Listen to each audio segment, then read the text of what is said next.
ಪ್ರಾಕೃತಿಕ ವಿಕೋಪಕ್ಕೆ ಈ ಮ್ಯಾನ್ಮಾರ್ ಮತ್ತು ಬ್ಯಾಂಕಾಕ್ ಅಕ್ಷರಶಃ ನಲುಗಿ ಹೋಗಿರುವಂಥದ್ದು. ಈ ನಲುಗಿರುವಂತಹ ದೇಶದ ಸಹಾಯಕ್ಕೆ ಹಲವು ದೇಶಗಳು ಕೂಡ ಹೋಗ್ತಾ ಇದ್ದಾವೆ. ವಿಪತ್ತು ಪೀಡಿತ ದೇಶಕ್ಕೆ ಈಗ ಭಾರತ ಕೂಡ ಸಹಾಯ ಹಸ್ತವನ್ನು ಚಾಚಿರುವಂಥದ್ದು. ಮ್ಯಾನ್ಮಾರ್ಗೆ ಪರಿಹಾರದ ಸಾಮಗ್ರಿಗಳನ್ನು ಭಾರತದಿಂದ ರವಾನಿಸಲಾಗ್ತಾ ಇದೆ. ವಾಯುಪಡೆಯ ವಿಮಾನದ ಮೂಲಕ ಅಗತ್ಯ ವಸ್ತುಗಳನ್ನು ರವಾನಿಸುವಂತಹ ಕೆಲಸವನ್ನು ಮಾಡ್ತಾ ಇದೆ. 15 ಟನ್ ಪರಿಹಾರದ ಸಾಮಗ್ರಿಗಳನ್ನು ಭಾರತ ಕಳುಹಿಸಿಕೊಟ್ಟಿದೆ ಅನ್ನುವಂತಹ ವಿಚಾರ ಗೊತ್ತಾಗ್ತಾ ಇದೆ. ಯಾವಾಗ ಮ್ಯಾನ್ಮಾರ್ನಲ್ಲಿ ಬ್ಯಾಂಕಾಕ್ನಲ್ಲಿ ಭೂಮಿ ಕಂಪಿಸಿ ದೊಡ್ಡ ಮಟ್ಟದ ಸಾವು ನೋವು ಆಯಿತು ಅನ್ನುವಂತಹ ವಿಚಾರ ಗೊತ್ತಾಯಿತೋ ತತ್ಕ್ಷಣಕ್ಕೆ ಮೋದಿ ಸೋಷಿಯಲ್ ಮೀಡಿಯಾದಲ್ಲಿ ಒಂದು ಪೋಸ್ಟನ್ನು ಮಾಡ್ತಾರೆ. ಸಾವು ನೋವುಗಳಿಗೆ ವಿಷಾದವನ್ನು ವ್ಯಕ್ತಪಡಿಸ್ತಾರೆ.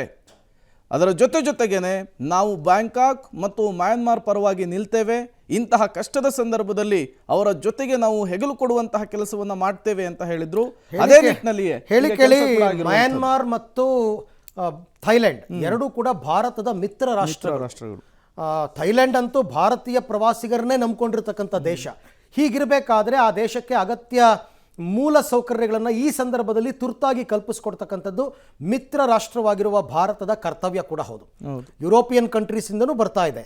ಇಲ್ಲಿ ನನಗೆ ಬೇಕಾಗಿರ್ತಕ್ಕಂಥದ್ದು ಪ್ರಮುಖವಾಗಿ ಅವರಿಗೆ ಔಷಧಿಗಳು ಬೇಕು, ಅರ್ಜೆಂಟಾಗಿ ಅದನ್ನು ಕೊಡಬೇಕಾಗುತ್ತೆ.